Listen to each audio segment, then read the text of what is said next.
Guys, কি ভাবছো আমরা কাঁকড়া খেতে খুলনার সুন্দরবন এলাকায় চলে গেছি নাকি? আরে না না, আমরা কিন্তু এখন কুষ্টিয়া বসে বসেই কাঁকড়া খাচ্ছি। বিশ্বাস হচ্ছে না তো? ভিডিওটা শেষ পর্যন্ত দেখো, তাহলে সব বুঝে যাবে। আসসালামু আলাইকুম গাইস, দিস ইজ মি সাজিয়া আক্তার। কেমন আছো সবাই? আশা করি সবাই অনেক ভালো আছো।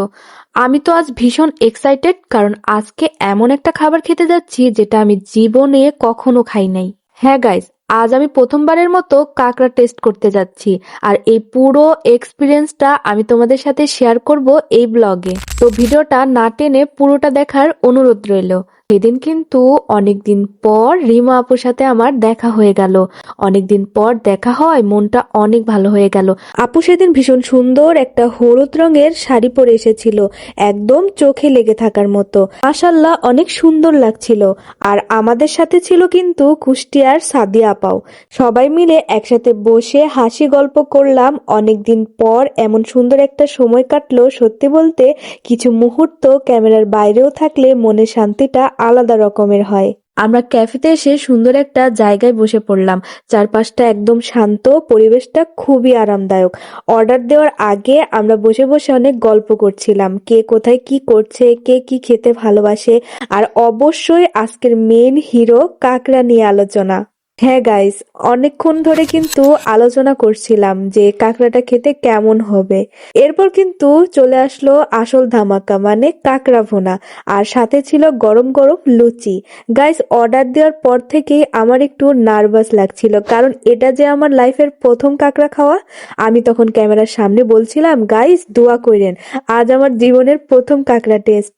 প্রথম কামড় দেওয়ার সময় সত্যি বলতে একটু ভয় লাগছিল, কিন্তু খাওয়ার পর বুঝলাম এটা তো আসলে অনেক টেস্টি। ঝাল ঝাল মশলা আর লুচির সাথে কাঁকড়ার ভুনাটা একদম পারফেক্ট কম্বিনেশন। গাইস, এখন তোমাদের একটা প্রশ্ন, কে কে কাঁকড়া খেয়েছো আর কে কে এখনো কাঁকড়া খাও নাই, কমেন্টে অবশ্যই জানাবে। আমি কিন্তু সব কমেন্ট পড়ি।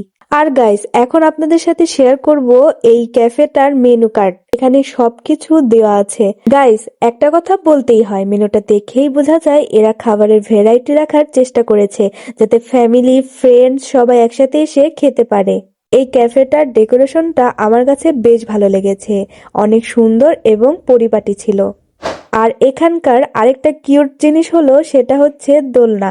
আমি একটু উঠে দোলনায় বসে মজা করলাম, একদম মনটা ছোটবেলায় চলে গিয়েছিল। আমরা বিকেলের দিকে এসেছিলাম, আর আড্ডা দিতে দিতে কখন যে সন্ধ্যা হয়ে গেল নিজেরাই বুঝতে পারিনি। সন্ধ্যার সময় ক্যাফেটার লাইটগুলো অন হতেই পুরো জায়গাটা একদম অন্যরকম হয়ে গেল। আর বিশেষ করে একটা জায়গা আমার অনেক ভালো লেগেছে, এই যে দেখতে পাচ্ছেন লাভ শেপ করা, তার সাথে রেস্টুরেন্টের নাম খুব সুন্দর করে দেওয়া ছিল। এটা একটা পারফেক্ট সেলফি স্পট। এই সুন্দর জায়গাটার নাম হচ্ছে দৃষ্টিনন্দন ক্যাফে ও রেস্টুরেন্ট। লোকেশন হচ্ছে মোল্লা ত্যাগুরিয়া মোড়, ঢাকা রোড সংলগ্ন, কুষ্টিয়া।